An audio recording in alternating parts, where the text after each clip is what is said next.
अस्सलाम वालेकुम। मैं हूं तारिक लख और हाजिर हूं एक नई वीडियो।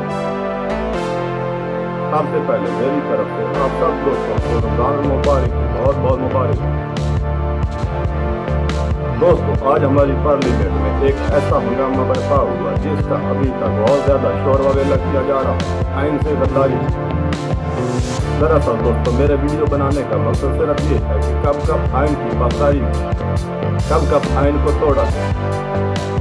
दोस्तों, क्या आइन की पासदारी करते हुए सिकंदर मिर्जा मीर जाफर का पड़पोता जब सदर बना तो उसने आइन की पासदारी की?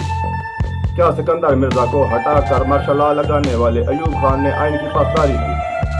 क्या याह्या खान ने मार्शल लॉ लगाकर आइन की पासदारी की थी? क्या भुट्टो ने 1971 में शेख मुजीब के मैंडेट को तस्लीम न करके आइन की पासदारी की? पाकिस्तान को दो टुकड़े करके क्या आइन की पासदारी की गई थी?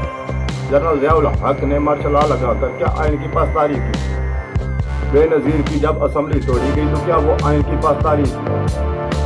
रातों रात नवाज शरीफ को वज़ीर आज़म हाउस से घसीट कर जेल में डाल दिया, क्या ये आइन की पासदारी? नवाज शरीफ दौर में चीफ जस्टिस पर तशद्दुद क्या आइन की पासदारी? ना तो इससे पहले पाकिस्तान में कभी आइन की पासदारी की गई, ना ही आज की गई।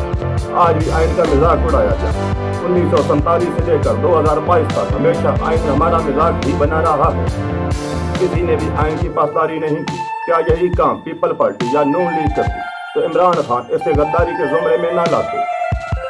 1947 से लेकर 2022 तक आइन की बेतौकीरी इतनी की गई, शायद के तवायफ के कोठे पर बैठे दलाल की भी इतनी बेतौकीरी ना की गई है। पाकिस्तान की तारीख में आइन को सिर्फ एक कागज के टुकड़े तक ही महदूद रखा गया है। पाकिस्तान की 73 साल तारीख में जिसके मफादात के आड़े भी आइन आया, उसने आइन को कुचल के रख दिया। कोई इज्जत एहतराम आइन का न आज तक था न आज हुआ है। इसके साथ आप दोस्तों से इजाजत चाहता हूँ। वस्सलाम।